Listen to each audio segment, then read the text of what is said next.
Rabbosai. We're on Daf Ayin Aleph Amid Aleph, and we're actually in the middle of a brisa, which is observing that when the Torah uses the word behema, it means to include halachically chayas as well.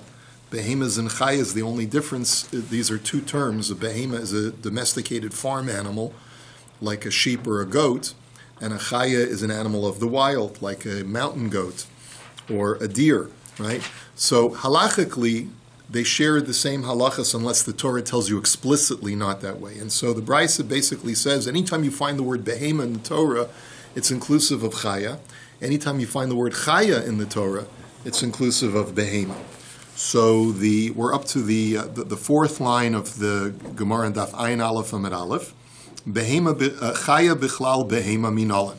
How do you know that a chaya is included in the word behema in the Torah? So dichsiv zos ha-behema asher tochelu shor seiches savim v'goymer ayolut tzvivi achmur v'goymer ha-ketzad. So chaya bichlal behema, period. So the brisa says, look, when the Torah is listing kosher animals, it says this is the behema that you may eat. And then it lists some of the behemas, like a shor, a seh, a keves, and then it lists chayas, the ayal, the tzivi, the achmur. These are animals of the wild. So you see that the word behema is inclusive of chayas as well. So behema bichlal chaya minalan. And how do you know that a behema is included in the word chaya that appears in the Torah? Dichsiv zos hachaya asher tochelu mikol habehema asher al haaretz kol mafresis parsa haketzad behema bichlal chaya. So take a look. The Torah says that this is the chaya which you may eat. And then in describing the type of chaya that you may eat, the Torah says any creature, and it says uses the word behema, that is on the earth that has split hooves and chews its cud. So you see that the word behema is descriptive of the word chaya, so they're used interchangeably halachically in the Torah. Now, the next part of the brisa, Rashi says, is really breaking it down even further, but purely for stylistic reasons, not for halachic reasons. What we're going to do now is we're going to give 4 different cases in the Torah where chaya includes behema and behema includes chaya.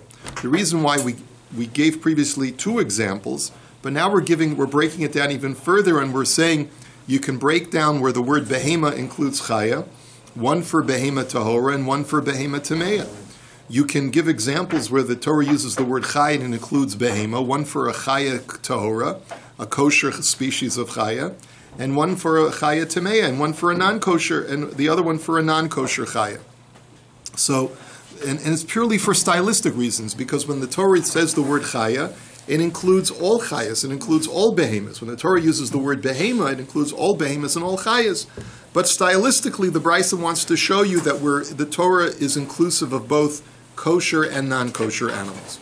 So, chaya tahora bichlal behema tahora lisimanim. What's an example of where the Torah uses the word behema, and it refers to a kosher animal, but it also means to refer to a kosher chaya as well? When it talks about the simanim, like we just talked about before, where the Torah says that this is the animal that you may eat as long as it has split hooves and chews its cud. There the Torah uses the word behema. It's referring to a kosher behema, but it's inclusive of a kosher chaya, as we just demonstrated. Chaya tameya bichlal behema tameya laharva'a. Now, where can we see an example where the Torah uses the word behema, but it's referring to a non-kosher animal that's inclusive of a non-kosher chaya as well? Because the Torah talks about the prohibition of bestiality, and there the Torah uses the word behema, but it's inclusive of a chaya as well. That if a person commits an act of bestiality with a chaya, he's just as liable. And there the Torah is not referring specifically to a kosher species. It could be referring to a non-kosher species as well. Now, let's look at the flip side, which is where the Torah uses the word chaya, and it means to include a behema. Behema tameya bichlal chaya tameya l'chid Rebbe. The Tanya Rebbe Omer, Ekra ani chaya, behema lama nemra, nemra kan behema tameya, v'nemra lahalan behema tameya, ma lahalan tumas kodesh, afkan tumas kodesh. So here the Gemara says, let me show you an example where the Torah uses the word chaya, and it means to refer to even a non-kosher chaya, and also is inclusive of a non-kosher behema. This refers to Rebbe's halacha. Now, the Rebbe's halacha was alluded to in yesterday's daf, but what Rebbe's halacha essentially is like this. The Torah says that anyone who comes in contact with tumah and then goes into the Beis HaMikdash has to bring a korban for atonement. It's korban olav yored, a korban of fluctuating value, depending upon one's economic status, to atone for having violated the temple sanctity. So the Torah over there uses the word asher yiga, that he comes in physical contact. And what Rebbe demonstrates is that just coming in physical contact with tumah and then entering into the Beis HaMikdash is not sufficient to make you liable for a korban. You have to actually ingest the tumah. You have to eat it in order to be liable if afterwards you enter into the Beis HaMikdash. And how does Rebbe know that? Because he makes a gzeira shava, where another place where the Torah talks about a behema. And there the Torah says that if a person were to eat kodshim, if a person were to eat kodshim in a state of tumah, then he would also have to bring a korban olav yored. And there the Torah uses the word behema, and over here the Torah uses the word behema. So just like over there, behema is a reference to ingesting the behema, so too when the Torah talks about your liability to bring a korban over here, it must mean that you ingest the tumah, and then you walk into the Beis HaMikdash. So that's, the Torah uses the word behema. It could be referring even to a non-kosher species of behema, and the Torah means to include chaya as well. Behema tahora bichlal, chaya tahora liyitzira. Now, the final example, or the final case, is where the Torah uses the word chaya, is where the Torah, just the previous example was where the Torah used the word chaya, and it means to include behema as well. And finally, over here, the Torah uses the word chaya, and it means to include behema as well. But here we're talking about a kosher chaya and a kosher behema, and that's talking about yitzira. What do we mean by that? The Torah says that if a woman gives birth, then even if she doesn't give birth to a viable fetus, even if she miscarries, she's tameh for a certain period of time. If she gives birth to a male, she's tameh for 7 days unconditionally, regardless of what kind of discharge of blood she experiences. For the following 33 days, any blood that she discharges is considered to be dam leida, and therefore she's not a nida as a result of that dam. If she gives birth to a female, instead of it being 7 and 33, it's 14 and 66. There's a unique halacha in that if a woman miscarries and the shape of the fetus is not that of a human being, but rather that of an animal, the morphology looks more like an animal than it looks like a human fetus, so then the halacha is that she still is tameh the same way as if she had given birth to a human-shaped fetus. And we know that because the Torah uses the word yitzirah, the verb of forming or creating, when it comes to animals in the first chapter of creation of Bereshis, and when it uses the same verb to talk about the formation of human beings.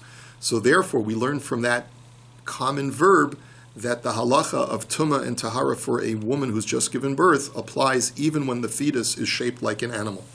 Ditnan, and there the Torah uses the word chaya, and it is inclusive of even if she gives birth to an animal in the shape of a behema. Considered a male or female? So we're going to speak it out. Tanan, ditnan hamapelas min behema chaya va'of, bein tamein bein tahorin. As the Mishnah says that if a woman miscarries and the fetus is in the shape of a behema or a chaya or a bird, and it makes no difference whether the species of that creature is kosher or non-kosher, im zachar teshiv l'zachar, im nekeva teshiv l'nekeva. If you can make out the gender of the miscarried fetus that looks like an animal, so then if it's a male fetus, so then the period of time is 7 and 33, like we mentioned, and if it's a female, it's 14 and 66.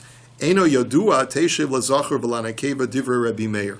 And if you're not sure, because not only is the fetus malformed in that it looks like an animal, but you can't even make out the gender of the fetus, So then you have to be machmir in both respects.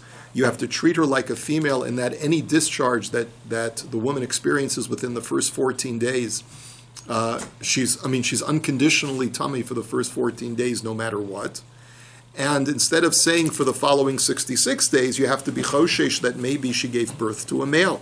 So only for the next 26 days to add up to a total of 40. If she has any discharge, we assume that only up to that day 40 is the discharge, not dam nida. But past day 40, you have to be machmir and suspect that it may be dam nida. That's according to Rabbi Meir, who treats the animal-shaped fetus like a human-shaped fetus. The Chachamim omrim kol she'enu mitzuras adam eno vlad. And the Chachamim disagree and they say no. The laws of Tumah after childbirth only apply when the fetus is shaped like a human and not when the fetus is shaped like an animal. So the Gemara now concludes that brisa. But now the Gemara asks the following question. Ula Rabbanan, Hai Kra Lamali. So the Gemara is going back now to the Mishnah. Just very briefly, we saw a machlokis in the Mishnah between the Chachamim and Rabbi Yossi Haglili.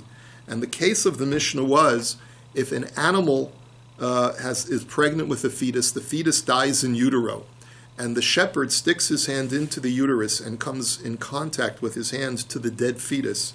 So the dead fetus is an avela. The Chachamim said, however, it makes no difference whether the animal is of a kosher species or a non-kosher species.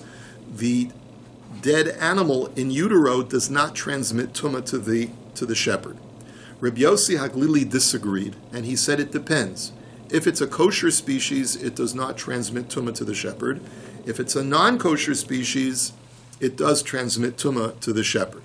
The Gemara had asked, what's Rabbi Yossi Haglili's reasoning? And Rabbi Nachman Bar Yitzchak had given an argument based on a pasuk that has to do with the case of touching an avela and then going into the Beis HaMikdash, for which you have to bring a korban olav yored. And we use that pasuk to teach us that if it's a kosher species, you are tahor. If it's a non-kosher species, you are tamei. So the Gemara's question now is, the Tanakama, the Chachamim who argue with Rabbi Yossi Haglili and say that you're always tahor when you touch a fetus in utero, what do they do with that pasuk? So the Gemara answers, Kule l'cheder Rebbe hu da'asa.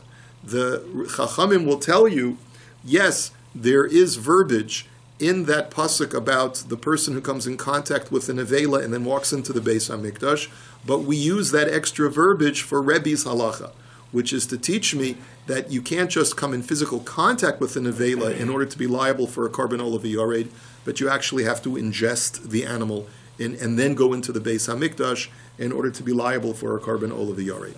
That concludes the Gemara. Let's take a look now at the next Mishnah. The previous Mishnah dealt with a fetus that is an animal fetus that dies in the uterus of the cow, right? However, now our Mishnah is going to be talking about human fetuses, where the human fetus dies in utero of the human mother. Ha'isha shemeis v'lada b'soch me'eha. Upashta chaya es yada v'nagabo, ha'chaya temea tuma shiva, v'ha'isha tahora ad sheyetze havlad. So if a woman is pregnant and tragically the fetus dies in utero, if the midwife sticks her hand into the uterus and then touches the fetus, the dead fetus, well, a dead fetus is tumas meis. It's a corpse, and it transmits tumah. And therefore, the midwife is tamei for 7 days, just as if she had touched a corpse. The mother, however, is not tamei. The mother will become tamei as soon as the dead fetus exits the birth canal. But until that time, she's not tamei. Now, why is that? So we're going to see this concept called tumah belua. Tumah belua means enveloped tumah. If tumah is enveloped in a larger covering, a larger container, then the tumah does not go to the outside. If you go into the envelope, like the hand of the midwife, you become tamei. But if you are outside the envelope, which is the woman's body, she does not become tamei from the enveloped tumah. The enveloped tumah cannot transmit tumah to the outside. So the Gemara now says, Amar Rabba, Keshem Shetuma Belua Eina Mitama, Kach Tahara Belua Eina Mitama.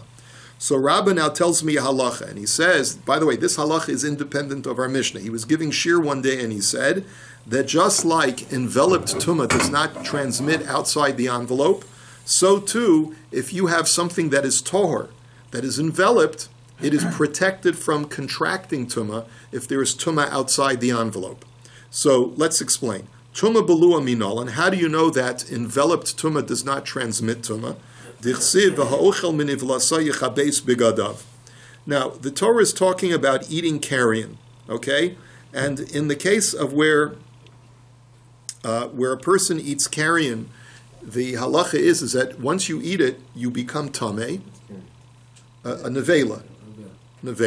So once you eat it, you become tameh, but Hebrew's easier. But you have to go to mikvah, and after you go to mikvah and you experience shkia, you experience sunset, so then you're tohar.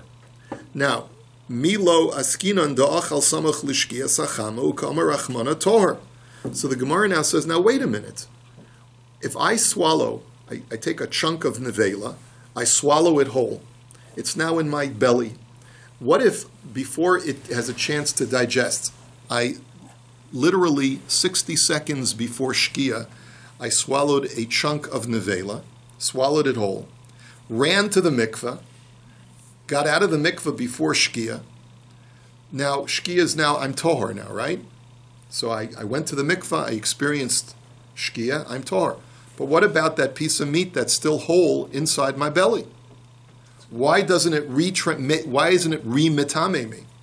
So you see from here that it can't be re-mitame. Why? Because it's enveloped. It's inside of me. It's completely covered. It's completely enveloped by an outer covering, and therefore it does not transmit to me. So the Gemara says, "V'dilma shiny hafsam de lo chazi lager." Gemara says, now wait a minute. Maybe the reason why is not because it's enveloped tumah, but rather because it's not edible anymore to another human being. And that's the reason why, because in order for tameh, nevela, to transmit tumah, it still has to be edible, at least to a Gentile. But if it's not edible, then maybe that's the reason why it doesn't transmit tumah, because it's now in my stomach and it's gross. So the Gemara says, Hanicha Rabbi Yochanan damar echazu ve'echazu ad lekelev shapir.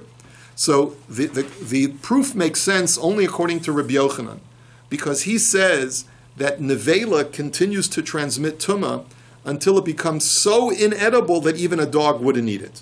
So if I regurgitated a solid piece of meat, my dog would still eat it.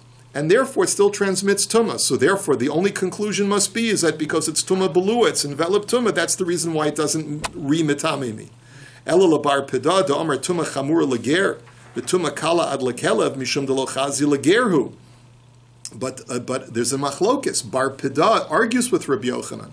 And he says that for something that's a more stringent tumah, like making a human being tameh, it has to only get to the point where a human being would no longer eat it.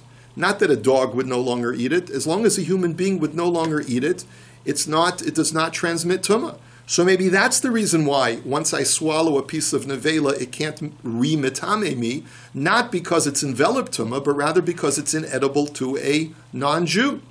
So the Gemara says, "Nehida lo chazya b'fanav shelo b'fanav michsya chazya le."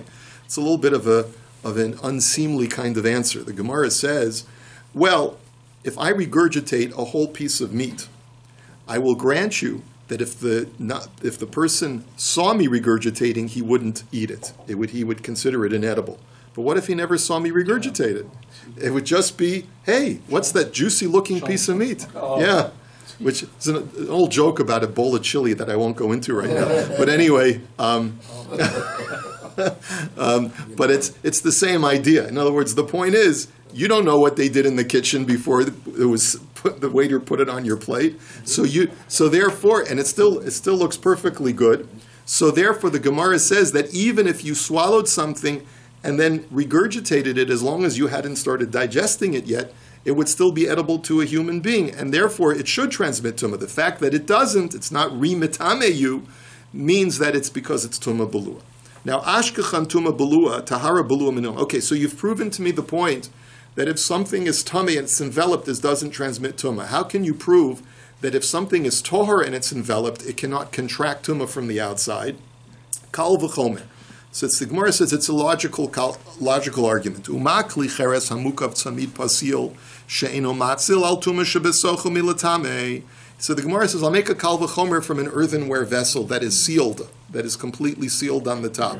The Torah says when it comes to an earthenware vessel, if there is something that is tohor inside of it, and then that earthenware vessel is in a room where there's a corpse, the contents of that vessel remain tohor, because it's a sealed vessel, and therefore its contents have not been exposed to tumah. So, yet, an earthenware vessel that contains a piece of corpse flesh, if there's no airspace of 1 tefach in that earthenware vessel, the tumah does spread outside of the vessel, such that if I'm in the same room as that container of corpse flesh, even though it's a sealed container, I will become tameh as well. And that's the halacha. Da'amar mar tumah ritzutza bokas va'ola ad l'rakia. So matzil al tahara shebesocho milatame.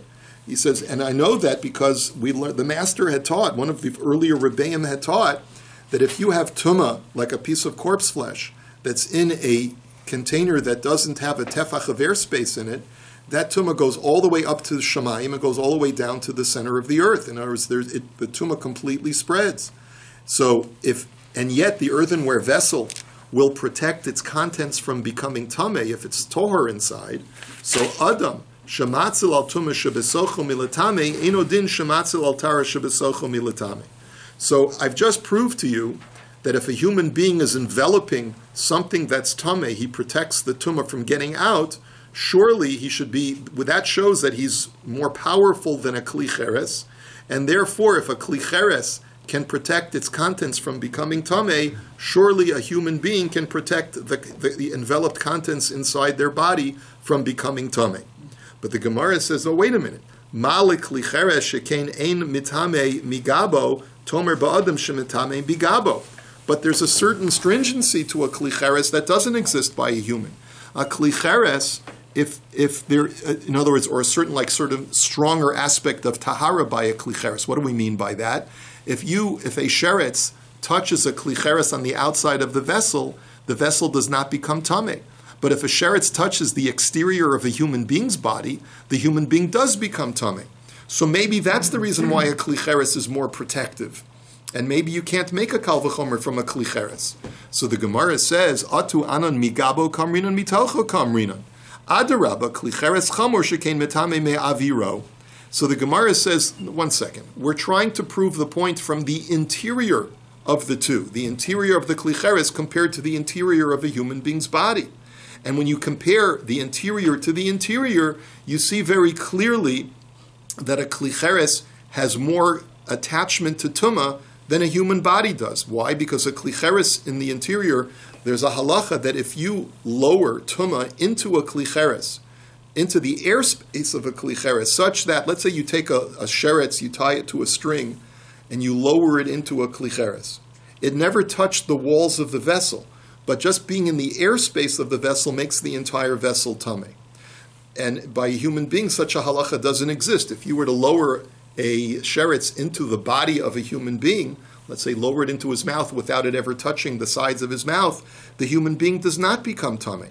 So that shows you that a human being has more protective power against tumah than a kli cheres does. And if a kli cheres therefore can protect something tohor inside of it from becoming tameh, then surely a human body can protect its contents from becoming tameh.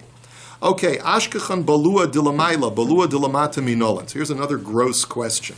So the Gemara says, okay, fine. You've proved to me that tumah balua and tahara balua is protected by an envelope if it is swallowed by a human being. That's what we call milamala. But what if it gets into his body milamata, which means you shtup it up his rectum? In other words, let's say you take something that is tameh and a suppository. Yeah. You put a tameh piece of tumah, put it up as a suppository up his rectum. How do you know that that is enveloped tumah and will not get out, does not transmit tumah to the outside? How do you know that? And like Rashi says, what about the fact that while it's going into his rectum, it's touching his tuchus on the outside?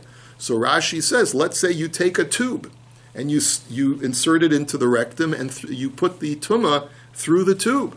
So therefore it never touches the exterior of his body and only touches the interior. So the Gemara says, It's an enema. so it's an enema, right? So the Gemara says, so how do you know? How do you know that even if it's enveloped that way, that it's called enveloped, and therefore the body protects it from getting to the outside?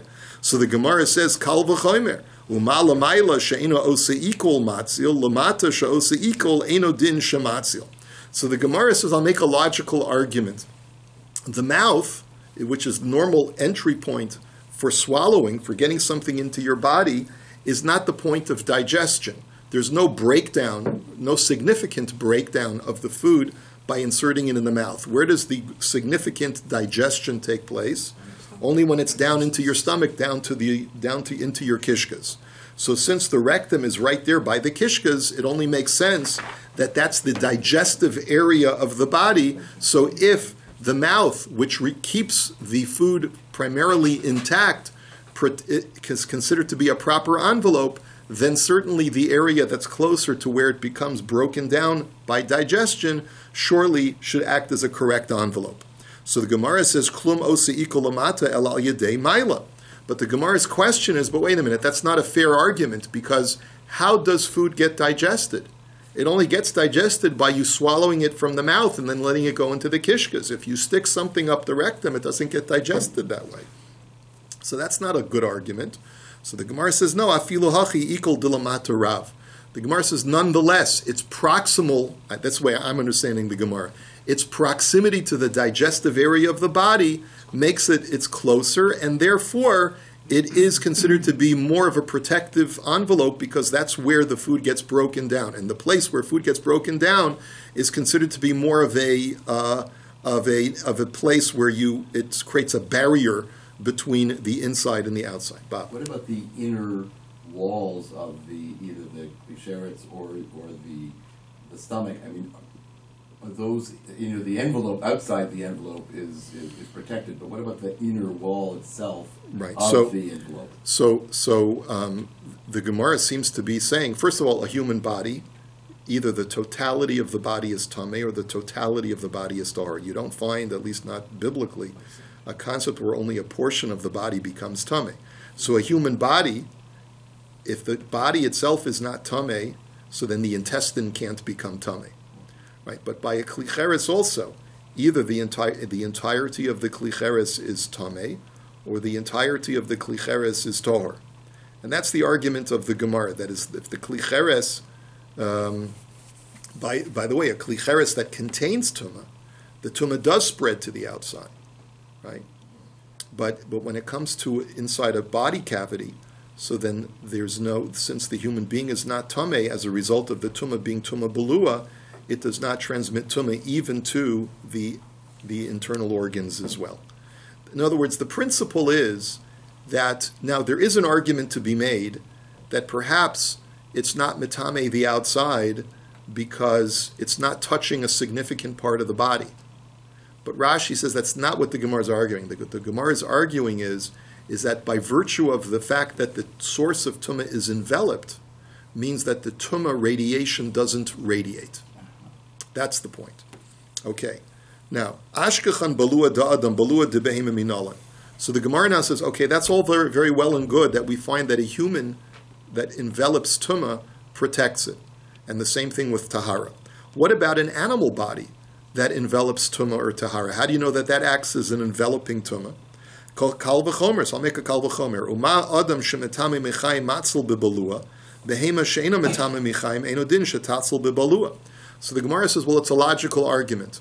A human being is more susceptible to tumah, because a human being can become tameh during his lifetime if he touches a corpse.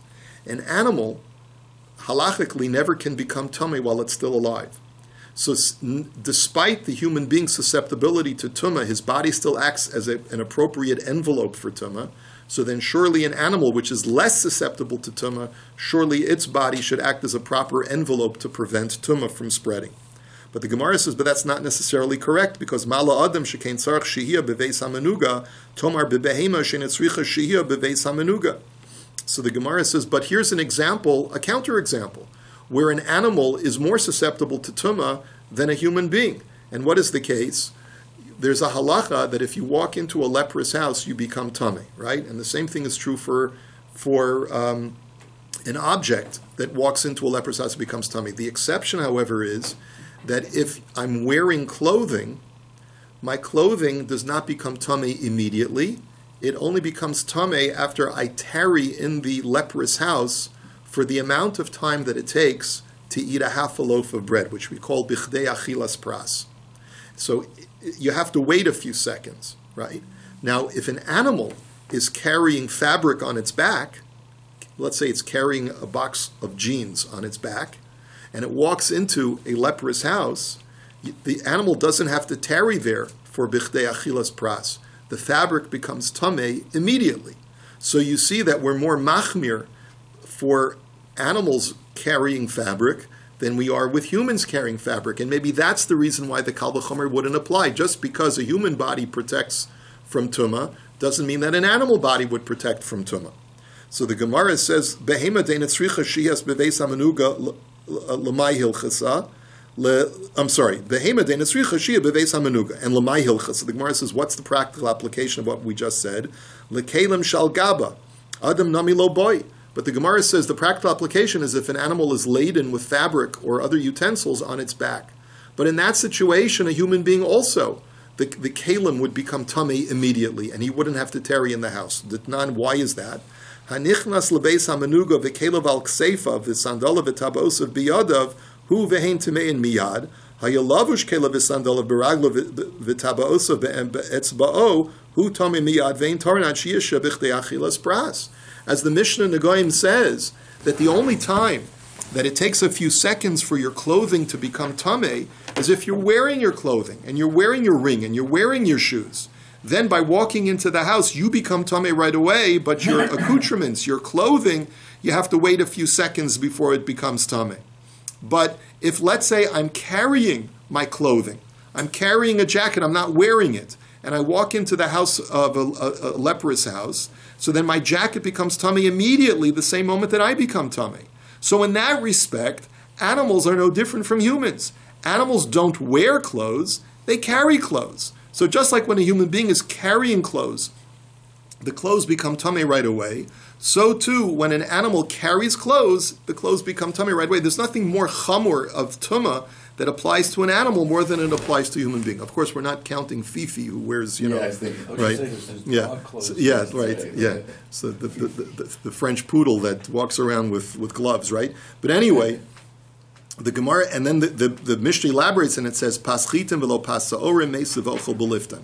That what kind of half a loaf of bread are we talking about? In other words, as far as gauging how much time it takes you to eat a half a loaf of bread, we're talking about wheat bread, not barley bread. You can eat wheat bread faster than you can eat barley bread. And we're also talking about where you have relish to let it go down quicker, and so you gauge that amount of time that it takes to eat a half a loaf of bread, and that's the amount of time that it takes for your clothing to become tummy. Now, that's the end of that discussion. The bottom line is, says the Gemara, that tumah belua does not transmit tumah outside of the body of a human being or outside the body of an animal. The Gemara now is going to challenge Rabbah's statement, not challenging the halachic veracity of what he said, but why did you have to say it, Rabbah, that tumah belua does not transmit tumah if we already learned it in Mishnayos? Amar Rava Taravayo Tanani, tumah belua tanina, tara belua tanina. Rabbah, shkoyach, but you didn't teach me anything that I didn't already know in the Mishnah. I already have a Mishnah that tells me that tumah belua does not transmit tumah to the outside, and I already have a Mishnah that teaches me that tahara belua is not susceptible to tumah that is exposed on the outside. How do I know that? Tumah belua ditnan. We already have a Mishnah that tells me explicitly that enveloped tumah does not transmit tumah, as the Mishnah says, bola taba'as tameya, tovel va'ochlo bitruma, so hikia tameya v'tam aso. That there's a Mishnah that says that if a ring, like a piece of jewelry, a ring, touches a corpse, the metal that touches a corpse has the same status of the corpse itself, such that if a person were to touch it, he becomes tamei as if he touched a corpse. What happens if a person swallows a ring? So the halacha is, then he has to go through because he came in contact with his lips, he has to go through the purification process, and once he's been purified, however, the ring that is in his stomach even though metal doesn't digest, it can't be metame him unless he vomits it up later. But as long as it stays inside his stomach, it does not make him tummy. So that proves to you that tuma belua cannot be metame a person. Now, tahara belua tanina, and we also learned that enveloped tahara is protected from outside tuma. How do you know that? Because it's a mishnah. Ditnan bola taba'as tahora v'nichnas la'ol hameis v'hiza v'shana v'tabel v'hikiya re'yu kamasha haisa. That if a person were to swallow a piece of jewelry, a ring, and swallows it, and then goes into an ohel, to a room where there's a mace, where there's a corpse, the ring retains its tohar status. And even so, therefore, if a person were to purify himself, go to mikveh, and go through a purification process of 7 days after having gone into the room with the corpse, and then vomits up the ring, so even though the ring touches his lips, but since he's already tohar, the ring does not become tummy, it always remains completely tohar. So you see that tahara belua is protected. So Rabbah, why did you need to tell me this halacha when it's already explicit in the Mishnah? So the Gemara answers, Ki ka'amar Rabbah kagon shabola shtei tabos echas tameya ve'echas tahora, delo metamula tameya litahora.